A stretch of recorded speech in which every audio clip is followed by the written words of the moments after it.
Greetings to my all dear students. I welcome you all to the online learning platform of CUET concept. I hope you all are pink in health and high in spirits. I hope you all are doing good. So this is Chitrali, your English mentor at CUET concept. Okay? तो अब से English से related जितनी भी चीज़ें होंगी वो हम लोग साथ में पढ़ेंगे और साथ में डिस्कस करेंगे. ओके? तो आज हम लोग यहाँ पर डिस्कस करेंगे हमारे इंग्लिश लैंग्वेज का syllabus as well as pattern कि 2025 में आपका जो CUET UG आपका एग्ज़ाम होने वाला है इंग्लिश लैंग्वेज का, उसमें इंग्लिश लैंग्वेज का जो पेपर है उसका क्या पैटर्न रहेगा. मतलब लास्ट अगर 2022 से CUET हो रहा है, CUET UG हो रहा है, बट इस बार 2025 में पैटर्न में काफ़ी चेंजेस आए हैं. ठीक है, तो वो पैटर्न हम डिस्कस करेंगे और साथ ही साथ हम ये भी डिस्कस करेंगे कि हमारा जो CUET UG इंग्लिश लैंग्वेज है उसका क्या क्या सिलेबस है, क्या क्या पोर्शन है. ठीक है, तो are you ready? Let's start the class. Okay, तो first once again welcome to you all and my introduction, I am Chitrali. Okay, you all might be knowing me. Okay, let's start. Okay, so here we are with our target batch. Okay, so this you can just go and download our app of CUET concept from Play Store, and after downloading that you will just see our batch, target batch here, and target batch आप खरीदिए अपने CUET UG की preparation के लिए. यहाँ पर आपका BA, BSc, BCom, BLLB, BVoc as well as BTech की प्रिपरेशन कराई जाएगी.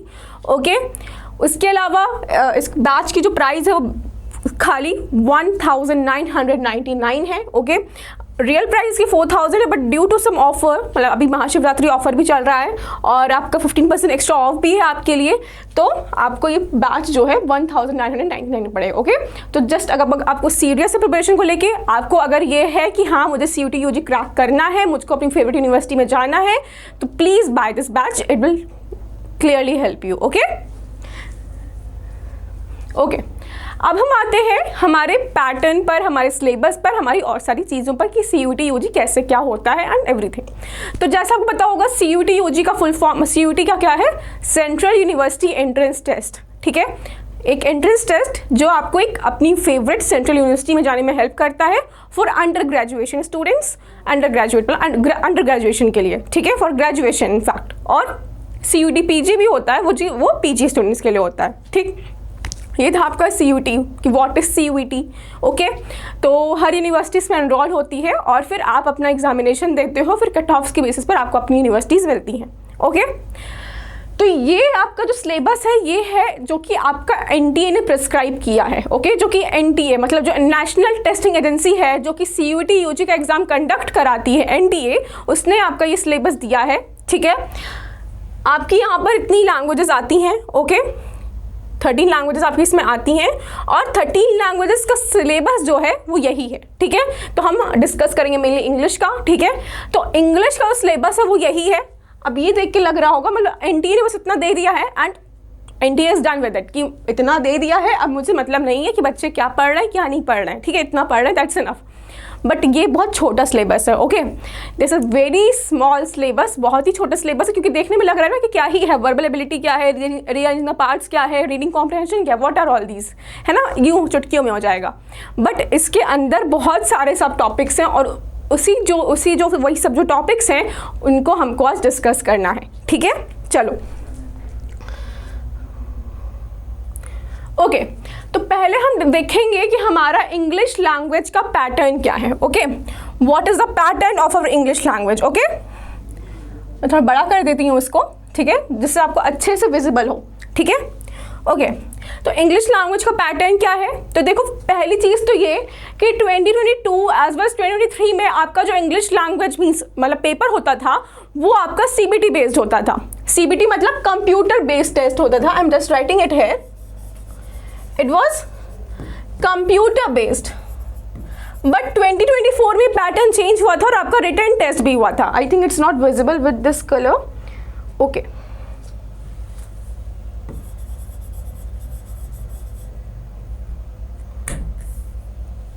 इरेजर.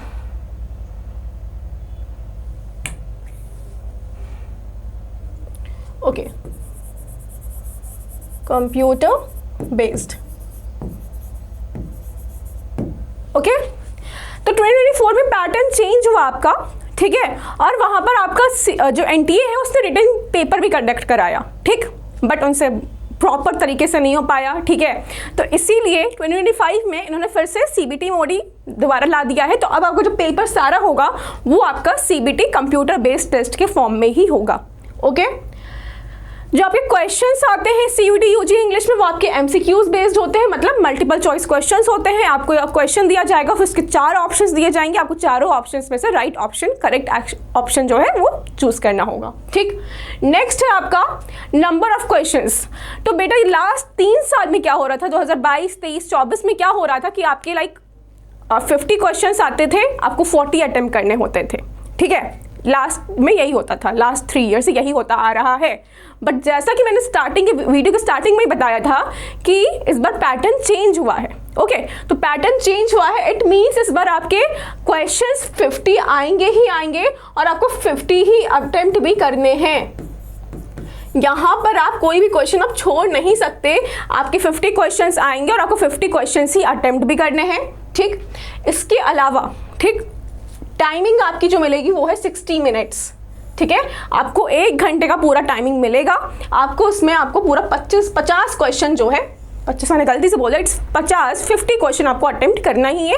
आप उसमें से एक भी क्वेश्चन नहीं छोड़ सकते, और अगर आप एक क्वेश्चन छोड़ोगे तो फिर आपका फिर मार्क्स जो है फिर जाएगा उतना, ठीक है। फिर इसके अलावा क्या है मार्किंग स्कीम, अगर एक आंसर आप सही करते हो तो उसके लिए आपको +5 मार्क्स मिलेंगे, और वही अगर एक आंसर आपका गलत हो जाता है, एक क्वेश्चन आपका गलत हो जाता है, तो आपका वहां पर -1 हो जाएगा। इसका मतलब ये है कि यहाँ पर आपकी नेगेटिव मार्किंग भी है। तो आपको एकदम अगर एश्योर्ड हो कि हाँ यही सही आंसर है तभी आप उसको क्लिक करो, वरना आप मत करना, ठीक है। तो यहाँ पर नेगेटिव मार्किंग भी है। तो अब पता चल गया कि आपका क्या है, type of question MCQ based आता है, सीबीटी बेस्ड पेपर होगा, 50 क्वेश्चन आएंगे, 50 अटेम्प्ट भी करने हैं, 60 मिनट का टाइम मिलेगा। इसके अलावा +5 आपको मिलेगा सही आंसर के लिए, और -1 आपका होगा क्या, गलत आंसर के लिए, ठीक है। और बात करें तो टोटल मार्क्स आपके 250 मार्क्स का आपका ये पेपर होगा। तो आपकी जो मार्किंग होगी वो 250 मार्क्स में से होगी, ठीक है।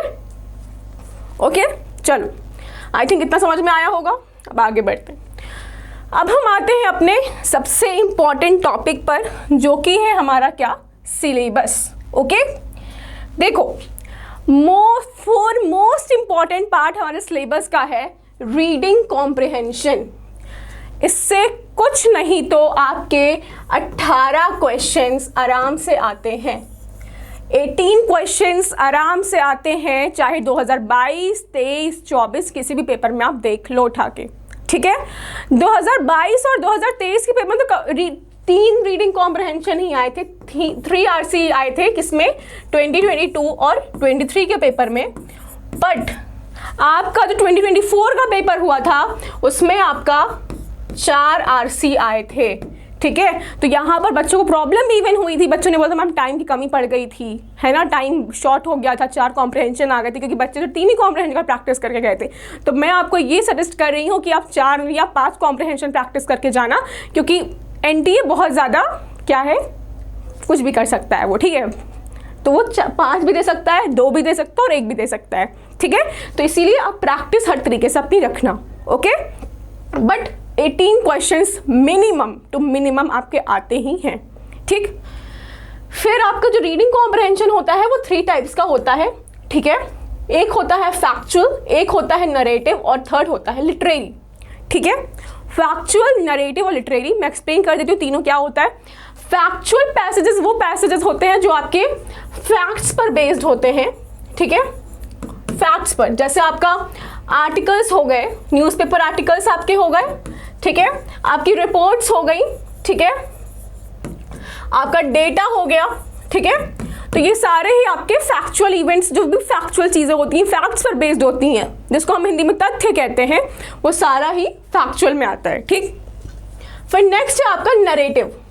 नरेटिव क्या होता है, ऐसा पैसेज, या फिर ऐसा कोई पैराग्राफ जहाँ पर जो नरेटर होता है, जहाँ पर जो राइटर होता है वो अपना एक्सपीरियंस, अपनी चीज़ें बताता है, तो वहाँ पर हम बोलते हैं नरेटिव। मतलब जहाँ पर कोई एक राइटर या स्पीकर नरेट करता है चीज़ें, अपनी फीलिंग्स, अपनी इमोशंस, अपने एक्सपीरियंसेस बताता है जिस पैराग्राफ में, उसको हम कहते हैं नरेटिव। ठीक है, तो यहाँ पर आप कह सकते हो ऑटोबायोग्राफी हो गई आपकी जैसे, ठीक है, ऑटोबायोग्राफी हो गई, खुद की बात होती है ना इसमें क्योंकि। फिर आपका हो गया सेल्फ इमोशंस एंड एक्सपीरियंसेस, ठीक है। फिर नेक्स्ट आता है आपका लिटरेरी पैसेज। लिटरेरी पैसेज वो पैसेज होते हैं, मान लो किसी भी स्टोरी से, किसी भी पोइट्री से, कोई एक स्टोरी से एक पैराग्राफ उठा के दे दिया गया, ठीक, किसी एक नॉवल से कोई पैराग्राफ उठा के दे दिया गया, मतलब जितने भी आपकी लिटरेरी पीसेज हैं, लिटरेरी पीसेज ऑफ वर्क हैं, जैसे स्टोरी, पोइट्री, नॉवल, है ना, ऐसे, ठीक, तो जितने भी आपके लिटरेरी पैसेज ऑफ वर्क हैं, लिटरेरी टाइप्स ऑफ वर्क हैं, उसमें से कोई भी पैसेज अगर उठा के दे दिया गया, कोई भी पार्ट आपको उठा के दे दिया गया, तो वो आपका होता है लिटरेरी पैसेज, ठीक। जैसे स्टोरी हो गई, पोइट्री हो गई, पोइट्री भी आपका इसमें आता है, ठीक है, नॉवल का कोई पोर्शन हो गई, सब कुछ जो है लिटरेरी में आता है, ठीक। तो अब देखो, जो आपका रीडिंग कॉम्प्रहेंशन होता है वो दो टाइप में आता है, एक होता है प्रोज और एक होता है पोइट्री, ठीक है। तो प्रोज क्या होता है, जो स्टोरी फॉर्मेट में होता है, पैराग्राफ फॉर्मेट में होता है, और पोइट्री क्या होता है, जो स्टैंजा फॉर्मेट में होता है, ठीक है, जिसमें रिदम होती है एक, ठीक है, वो पोइट्री होता है। अब देखो प्रोज से तो आपके डायरेक्ट क्वेश्चन आ जाते हैं, आपका जो पैसेज दिया है उससे डायरेक्ट क्वेश्चन प्रोज में आ सकते हैं।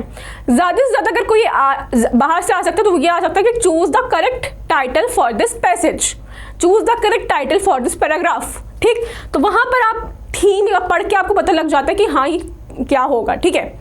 लेकिन अगर हम पोइट्री की बात करें तो पोइट्री में चीज़ें कभी कभी बाहर से आ सकती हैं, ठीक है। फॉर एग्जाम्पल हम यहाँ पे पोइट्री में क्वेश्चन आता है कि पोएम का मूड क्या है, मतलब पोएट का, जो पोएट है, जो पोएम लिख रहा है उसका मूड क्या है, क्या वो सैड है, एंग्री है, हैप्पी है या सॉरोफुल है, क्या है वो, ठीक है।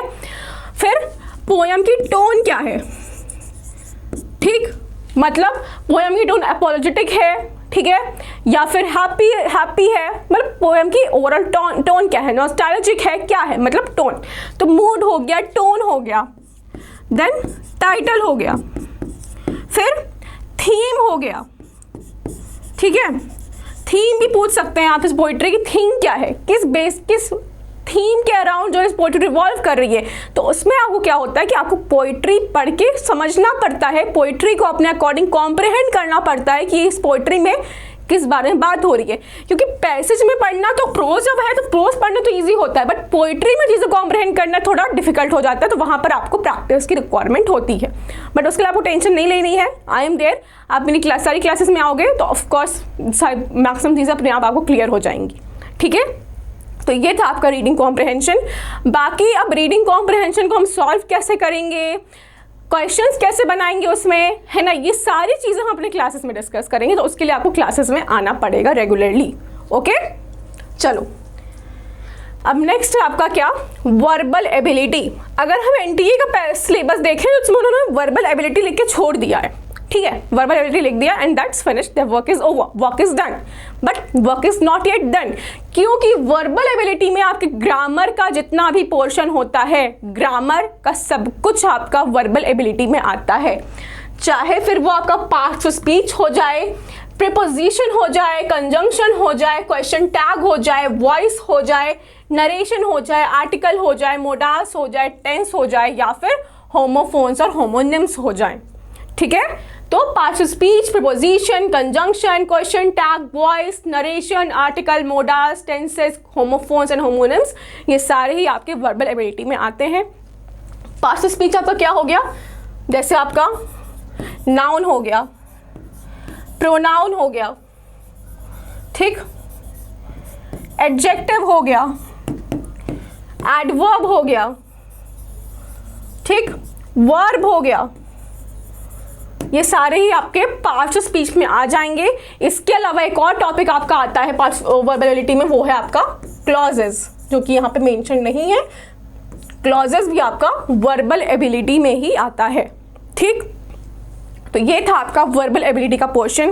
वर्बल एबिलिटी से काफ़ी क्वेश्चंस आते हैं, ठीक है। इवन अगर हम 2023 का पेपर का एनालिसिस करें, मतलब 2022 में और 2024 में तो इतना नहीं आया था वर्बल एबिलिटी से, बट 2023 में 2023 हम मैं बात कर रही हूँ, अगर हम इसका मैंने एनालिसिस किया, मैंने सारे पेपर का एनालिसिस किया है, तो इसमें जो है वर्बल एबिलिटी के पोर्शन से बहुत ज़्यादा क्वेश्चंस आए थे।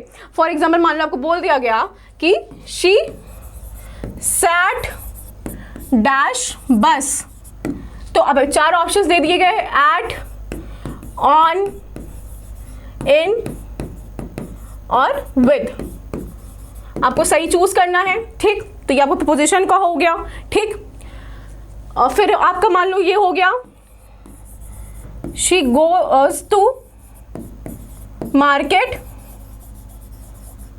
ऑफन।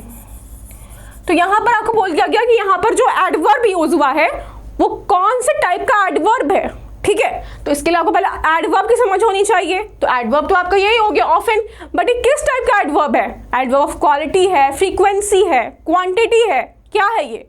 तो ये सारी चीज़ें आपको पता होनी चाहिए, क्योंकि मैंने बताया कि एनटीए बहुत अनप्रिडिक्टेबल है, ठीक है। तो ऐसा हो सकता है कि इस बार भी वो वर्बल एबिलिटी से क्वेश्चन ज़्यादा दे दे, ठीक है।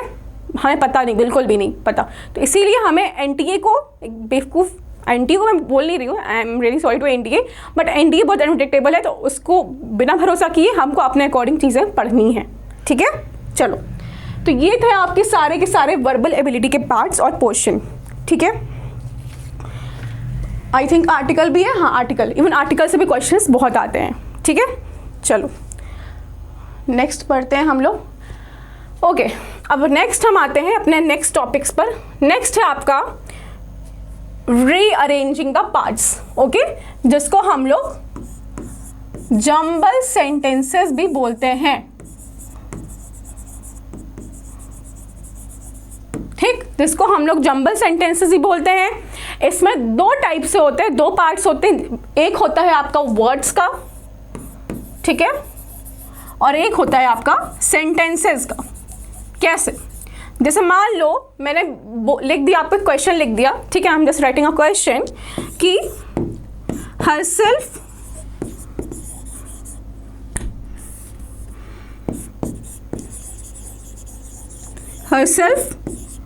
she market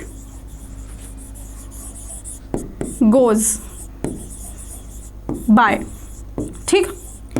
अब मैंने ये मान लो ये ऑप्शन ए है, ये बी है, ये सी है, ये डी है और ये ई है, ठीक। अब मान लो 4 ऑप्शन हो गए, D E B C A B C D E B C D A E, ठीक। 4 ऑप्शन दे दिए, आपको करेक्ट ऑप्शन जो है चूज करना है कि इसको हम करेक्टली कैसे अरेंज करेंगे एक मीनिंगफुल सेंटेंस में, ठीक। तो यहाँ पर देखो वर्ड्स हैं, अलग अलग वर्ड्स दिए हुए हैं, ठीक। Herself, she, market, goes by, ये अलग अलग वर्ड्स दिए। तो ये वर्ड्स क्या हो गया? रीअरेंजिंग द पार्ट्स, ठीक। अब मान लो एक दूसरा होता है सेंटेंसेस का। अब मान लो मैंने एक सेंटेंस लिख दिया, मैं अगर लिखने चलूँगी तो बहुत टाइम जाएगा, मैं बोल रही हूँ, उसको सुनते रहो, ठीक है। मान लो एक ऑप्शन हो गया went to the, okay, she Chitrali, फिर नेक्स्ट आपको हो गया कि मुंबई लिव्स इन, फिर शी इज। तो ऐसे मतलब सेंटेंसेस 5-6 सेंटेंसेस दे दिए गए आपको, उनको इनकरेक्टली अरेंज कर दिया गया। फिर आपको बोला गया कि इन सेंटेंसेस को अरेंज करके आप एक मीनिंगफुल पैराग्राफ बनाइए, ठीक। तो अब आपको वो सेंटेंसेस को करेक्टली अरेंज करके एक मीनिंगफुल पैराग्राफ में उसको कन्वर्ट करना होगा। तो वो आपका हो जाएगा सेंटेंस का रीअरेंजिंग द पार्ट्स, ठीक है, समझ में आया। अब नेक्स्ट है आपका choosing the correct word, okay.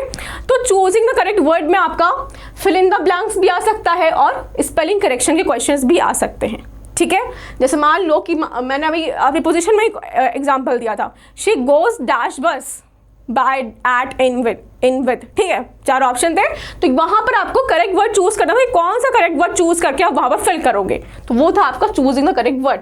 फिर नेक्स्ट है आपका क्या, स्पेलिंग करेक्शन में। जैसे मान लो कि मैंने यहाँ पर प्रोसेस की 4 स्पेलिंग लिख दी, ठीक है। प्रोसेस की यहाँ पर मैंने 4 स्पेलिंग लिख दी,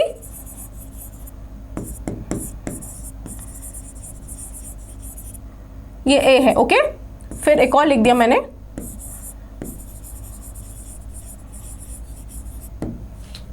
यहाँ पर प्रोसेस की 4 स्पेलिंग लिख दी। अब आपको इन चारों में से सेलेक्ट करके प्रोसेस की राइट स्पेलिंग चूज करनी है, ठीक। तो यहाँ पर फिर आपका चूजिंग का करेक्ट वर्ड होगा कि कौन सा करेक्ट वर्ड है, कौन सा जो है स्पेलिंग जो है प्रोसेस की सही स्पेलिंग है, ठीक। तो ये आपका क्या हो गया स्पेलिंग करेक्शन का पार्ट, ठीक। फिर नेक्स्ट आता है हमारा फिल इन द ब्लैंक्स। मैंने उसको डिस्कस किया ही कि फिल इन द ब्लैंक्स से कैसे क्वेश्चंस आते हैं। फिर नेक्स्ट आता है हमारा सिनोनिम्स और एंटोनिम्स। ये बच्चे इसमें बहुत ज़्यादा कंफ्यूज होते हैं और बहुत ज़्यादा प्रॉब्लम आती है, क्योंकि सिनोनिम्स एंटोनिम्स फिक्स्ड नहीं है कि मतलब 50 ही आएंगे या 100 ही आएंगे। Numerous of synonyms and antonyms, number है उन लोगों का, बहुत बड़ा नंबर है। तो बच्चे वहाँ कंफ्यूज हो जाते हैं। बच्चे पूछते हैं मैम कैसे याद करें, कैसे रिवाइज करें, कैसे होगा, है ना। तो वहाँ पे उसके लिए टेंशन लेने की ज़रूरत ही नहीं है। वो तो आई थिंक सबसे ईजीएस्ट पार्ट है। आपको वहाँ पे याद करने की ज़रूरत नहीं है। आप कॉन्टीन्यूसली कंसिस्टेंटली डेली रिवीजन करोगे सिनोनिम्स एंटोनिम्स का, अपने आप आपके दिमाग में सारे सिनोनिम्स एवं एंटोनिम्स जो है बैठ जाएंगे, ठीक है। बट एक चीज़ डिमांड करता है आपका एग्जामिनेशन, वो है आपकी कंसिस्टेंसी। कंसिस्टेंट रहोगे आप किसी भी चीज़ में, आप उसको बहुत ईजिली क्वालिफाई कर लोगे, ठीक है। आप एक दिन 4 घंटा पढ़ो, उससे बेटर है आप 4 दिन 1-1 घंटा पढ़ो, वो बहुत बेटर है और बहुत फ्रूटफुल होगा ये आपके लिए। मेरी बात है, ये आप करके भी देख सकते हो इवन, ठीक है। तो ये है आपका सिनोनिम्स एंटोनिम्स। सिनोनिम्स एंटोनिम्स आपको पता होगा, सिनोनिम्स मतलब आपके जो सिमिलर वर्ड्स होते हैं और एंटोनिम्स आपके जो अपोजिट वर्ड्स होते हैं। फॉर एग्जाम्पल मान लो कि एक सेंटेंस दिया आपको, she is an opulent person, okay, she is an opulent person. Opulent पर अंडरलाइन कर दिया और बोल दिया कि choose the correct synonym of the underline word.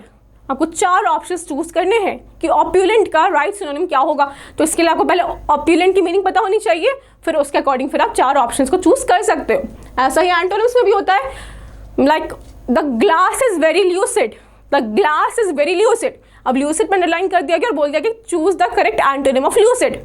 4 option दे दिए गए, ठीक। तो आपको ल्यूसिड का मीनिंग पता होना चाहिए, ल्यूसिड मीन्स ट्रांसपेरेंट, ठीक। तो 4 ऑप्शन जो है फिर बता सकते हो कि इसका क्या अपोजिट होगा ल्यूसिड का, ठीक। तो ये है आपका सिनोनिम्स एंड एंटोनिम्स का।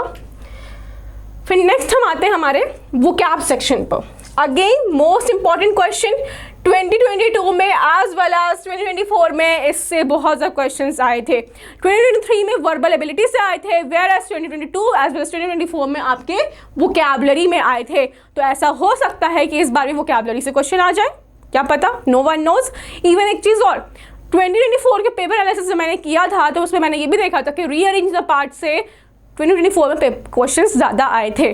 तो आपको कोई भी टॉपिक ऐसा हल्के में नहीं लेना है। मतलब और सब सब्जेक्ट्स में ऐसा होता होगा कि हाँ ये टॉपिक इंपॉर्टेंट है, इस टॉपिक से क्वेश्चन ज़्यादा आते हैं, ये है वो, ऐसा होता होगा। बट इंग्लिश लैंग्वेज में बेटा ऐसा नहीं है। इंग्लिश लैंग्वेज में आपको सारे के सारे टॉपिक्स पढ़ने ही पढ़ने हैं, आपके लिए उसके अलावा कोई ऑप्शन नहीं है। क्योंकि एनटीए अगेन बहुत अनप्रेडिक्टेबल है, वो कुछ भी कहीं से भी कैसे भी दे सकता है। तो इसीलिए दिमाग शांत करके सारी चीज़ें कवर करनी है और अच्छे से कवर करनी है।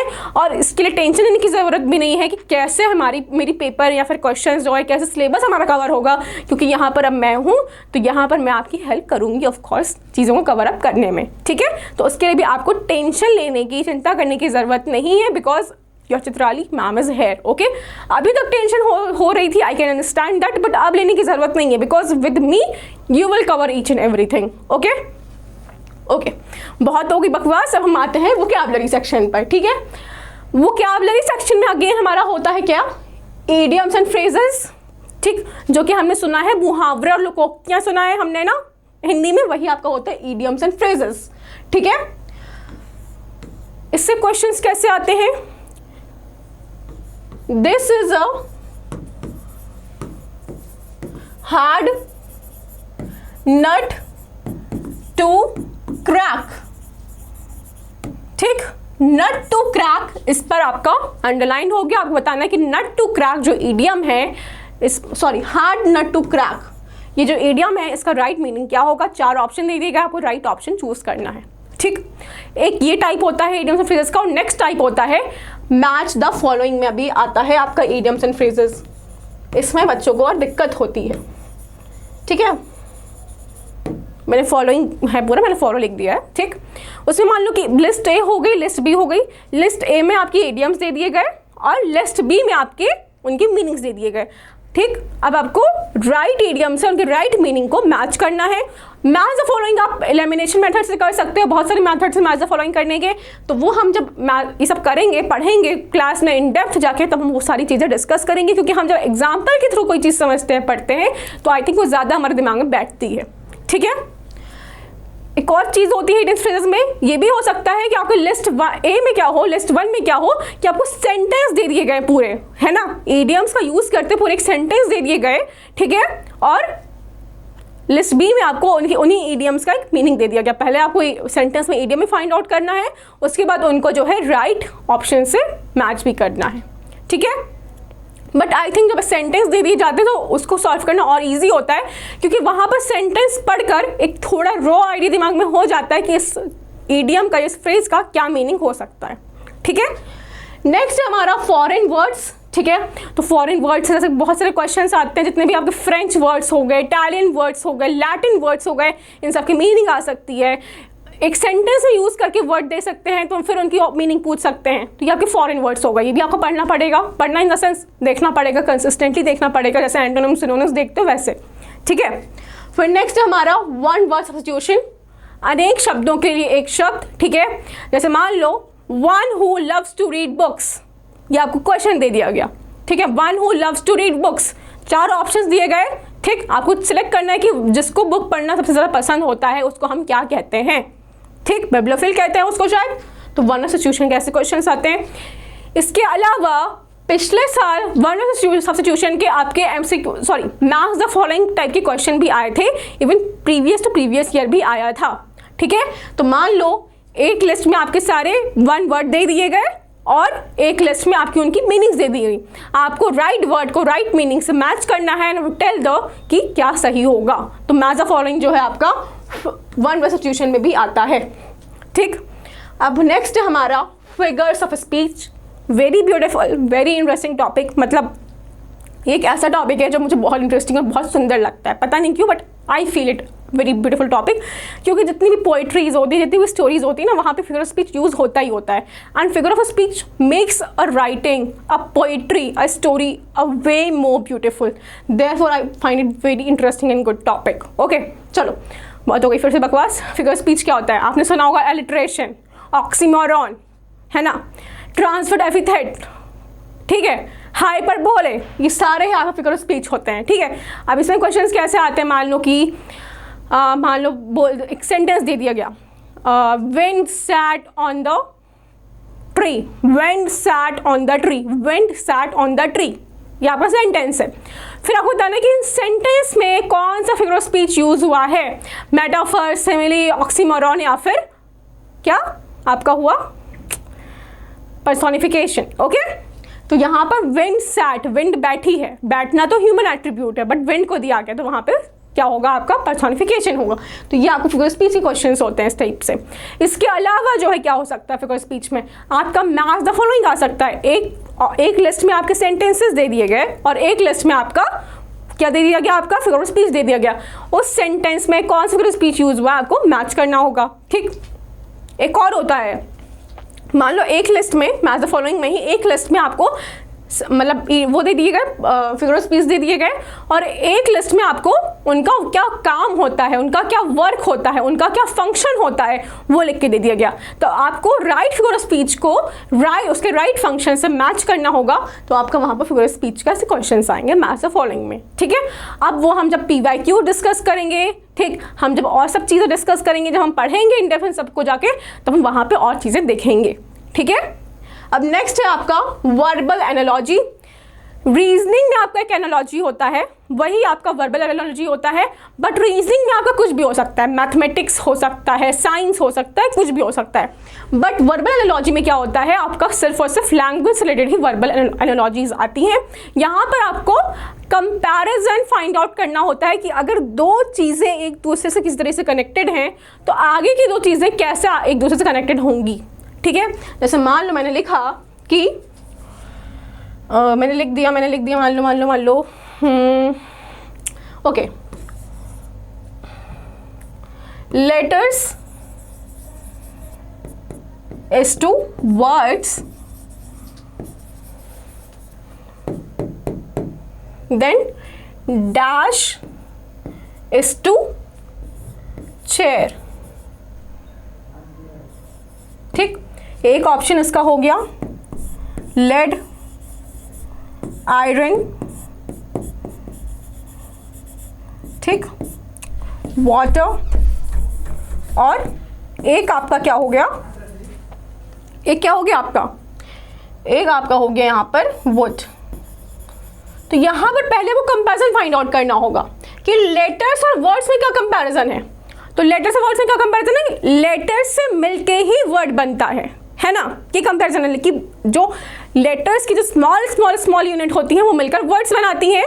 तो वैसे ही किस की चीज़ की ऐसे स्मॉल स्मॉल स्मॉल यूनिट होगी जो मिलके पूरा एक बड़ी सी चेयर बना दे, तो क्या होगा, लीड की चेयर तो देखी नहीं है ना, लोहे की चेयर होगी, लोहे की चेयर कैसे उठाएंगे हम लोग, ठीक, वाटर की चेयर तो इम्पॉसिबल है बनाना। तो वुड का अगर हम unit unit unit pieces pieces pieces add करते जाएं तो हमारी एक बहुत बड़ी चेयर बन जाएगी। तो वहाँ पर आपका यहाँ पर हो जाएगा वुड, ऑप्शन नंबर डी। तो इस टाइप के क्वेश्चंस आपके वर्बल एनालॉजी से आते हैं, ठीक है। फिर नेक्स्ट है आपका एरर डिटेक्शन। इससे भी बहुत ज़्यादा क्वेश्चंस आते हैं और इसमें बच्चे बहुत कंफ्यूज भी होते हैं। मेन चीज़ तो ये है, क्वेश्चंस भी आते हैं और बच्चे कंफ्यूज भी होते हैं, ठीक। इसमें क्वेश्चंस कैसे आते हैं, मान लो आपको एक सेंटेंस दे दिया गया, ठीक, सेंटेंस दे दिया गया, उस सेंटेंस में मान लो कोई एक वर्ड जो है इनकरेक्ट लिख दिया गया, ठीक। अब से बोल दिया गया कि आपको फाइंड आउट करना है कि कौन सा वर्ड इनकरेक्ट है, और तो ये फाइंड आउट करना है। तो फिर 4 ऑप्शन दे दिए गए, तो आपको फाइंड आउट करना है उसमें चारों में से कौन सा जो है सही, मतलब कौन सा वर्ड इनकरेक्टली यूज हुआ है, ठीक। दूसरा हो सकता है कि मान लो कोई टेंस गलत कर दिया गया, कोई एडजेक्टिव गलत कर दिया गया, कोई नाउन गलत कर दिया गया, कोई प्रोनाउन गलत कर दिया गया, तो कुछ भी गलत करके दे सकता है और को बोल दिया सकता है कि हाँ जो इनकरेक्ट चीज़ है सेंटेंस में वो फाइंड आउट करो, ठीक। दूसरा क्वेश्चन कैसे आ सकता है इसमें कि आपको एक सेंटेंस दे दिया गया, उसमें अंडरलाइन कर दिया गया कि इसमें ये इनकरेक्ट है, इसको आप करेक्ट कैसे करोगे, तो फिर आपको फाइंड आउट करना होगा कि कैसे इसको करेक्ट करेंगे, कौन सा ऑप्शन चूज करेंगे कि सेंटेंस जो है यहाँ पर करेक्ट हो जाए, इसको रखने पर सेंटेंस जो है करेक्ट हो जाए। तो ये आपका होता है एरर डिटेक्शन का, जहाँ पर आप एरर को डिटेक्ट करते हो, एरर को फाइंड आउट करते हो, वो होता है आपका एरर डिटेक्शन का क्वेश्चन, ठीक है। तो आई होप आपको ये चीज़ें समझ में आई होंगी। तो बेटा यही था आपका सिलेबस, ओके नहीं अभी थोड़ा सा और बचा है, ओके अभी थोड़ा सा और बचा है, अभी इतना नहीं था। अब हम आते हैं आपके राइटिंग सेक्शन में, ठीक है। राइटिंग सेक्शन में भी क्वेश्चन आते हैं, ठीक, लेटर राइटिंग में क्वेश्चन आते हैं, लेटर राइटर से क्वेश्चन आते हैं, लेटर ऑफ प्लेसिंग ऑर्डर से क्वेश्चन आते हैं, एज वेल एज फॉर्मल और इनफॉर्मल लेटर्स आते हैं, ठीक है। अब देखो आपको ये नहीं बोला जाएगा कि write a letter to editor describing your problem of your area, ऐसा कुछ नहीं आएगा, आपको लेटर नहीं लिखना होगा वहाँ पर, ठीक है। क्वेश्चन कैसे आएंगे, मान लो बोल दिया गया कि यहाँ पर 4 चीज़ें मेंशन है, सैल्यूटेशन, हेड, बॉडी और introduction. Salutation, head, body, introduction, 4 चीज़ें दी हुई हैं। आप इनको करेक्टली अरेंज करके कैसे राइट लेटर लिखते हो, मतलब एक लेटर में का जो लेटर होता है उसका राइट फॉर्मेट क्या होता है। तो 4 ऑप्शंस दिए हैं, उनको अरेंज करके आपको बताना है कि मतलब गलत दिए होंगे, वो सीधी सी बात है, आपको उसको अरेंज करना होगा, बताना होगा कि क्या इसका राइट फॉर्मेट होगा। बट कभी कभी ऐसा होता है कि सही भी दे देता है, तो ABCD ऑप्शन हो जाता है कि ABCD इसका राइट फॉर्मेट है, तो वहाँ पर आपको दिमाग से देखना होगा, वहाँ पर आपको पढ़ के जाना होगा, ठीक है। तो इस तरह के क्वेश्चन आपके आते हैं राइटिंग में। ऐसा भी हो सकता है कि मान लो कि एक लेटर लिख रहे हैं, उसमें स्टूडेंट ने बॉडी लिख ली है, अब बॉडी के बाद क्या आएगा, सैल्यूटेशन आएगा, इंट्रोडक्शन आएगा, क्या आएगा, ठीक। तो अब बॉडी के बाद क्या आएगा आपका, सैल्यूटेशन तो आएगा नहीं, तो एंडिंग आएगी आपकी, ठीक है। तो ये सारी चीज़ें सारे क्वेश्चन आपके राइटिंग में आते हैं, मतलब राइटिंग में भी आपके एक MCQ टाइप क्वेश्चन ही आते हैं, वहाँ पे कोई भी आपको लिखने को नहीं आता है, ठीक है। ओके तो स्टूडेंट्स ये था हमारा पूरा सिलेबस इंग्लिश लैंग्वेज का। देखा जाए तो बहुत बड़ा तो नहीं है, ठीक है, बहुत छोटा सिलेबस है, बहुत बड़ा तो नहीं है। अगर हम कायदे से, अगर मैं बता रही हूँ, अगर मैं कायदे से ना इसको 20 दिन में पढ़ा दूँ ना, 20 दिन कायदे से अगर पढ़ लो इंग्लिश लैंग्वेज, खत्म हो जाएगा, कुछ नहीं है इंग्लिश लैंग्वेज। लेकिन ये कायदे से पढ़ना पड़ेगा, ठीक है। उसके लिए आपको इफ बट ये सब नहीं होना चाहिए, कंसिस्टेंटली और कायदे से प्रॉपरली बैठ के पढ़ना होगा। और एक चीज़ और, synonyms, antonyms, idioms, phrases, one word substitution, phrasal words, ठीक, इसके अलावा फॉरेन वर्ड्स, ये सब टॉपिक्स ऐसे हैं कि ये नहीं कि पढ़ लिया खत्म हो गया, हो गया अब हम कर लेंगे एग्जाम में, नहीं, ऐसा नहीं होगा। आपको उसको कंसिस्टेंटली रिवाइज करना होगा, रोज रोज आपको उसका रिवीजन करना होगा, तब वो जाकर के दिमाग में बैठेगा, तब आप जाकर उसको एग्जामिनेशन में कर पाओगे। ठीक है, तो ये था आपका इंग्लिश लैंग्वेज का सिलेबस। आई होप आपको चीज़ें समझ में आई होंगी। अगर कोई दिक्कत आपको कहीं आती है, कहीं प्रॉब्लम में आप फंसते हो, कोई चीज़ समझ में आती नहीं है, या फिर आपको इवन एग्जाम से रिलेटेड कोई भी टेंशन होती है, कोई स्ट्रेस होता है, कुछ भी होता है, you can just contact our office. आप CD कॉन्सेप्ट पे कॉन्टैक्ट कर सकते हो और फिर वहाँ से आप मुझे भी कॉन्टैक्ट कर सकते हो। ठीक है, अगर मुझसे कॉन्टैक्ट आपको करना है तो वरना कोई प्रॉब्लम नहीं है। ठीक, चलो अब ये है हमारे सारे कोर्सेज। ठीक है, सारे ही बैचेस का प्रिपरेशन कराते हैं, चाहे BLLB हो गया, LLB हो गया, BCom हो गया, BSc हो गया, BA हो गया, BVoc हो गया, BTech हो गया, हर चीज़ की प्रिपरेशन हमारे यहाँ CUET कॉन्सेप्ट में कराई जाती है। तो आप पर जाके चेक कर सकते हो, वहाँ पर आपको जिस भी कोर्स में आप इंटरेस्टेड हो, जिस भी कोर्स में आपको करना है, BLLB करना है, BSc करना है, BA करना है, जो भी आपको करना है, आप वहाँ जाके एनरोल कर सकते हो अपने आप को। ठीक है, तो बाकी अब आई थिंक इतना आपको समझ में आ गया होगा। बाकी हम मिलते हैं अपने नेक्स्ट क्लासेस में, तब तक के लिए bye, take care of yourself और have a happy day ahead. Okay.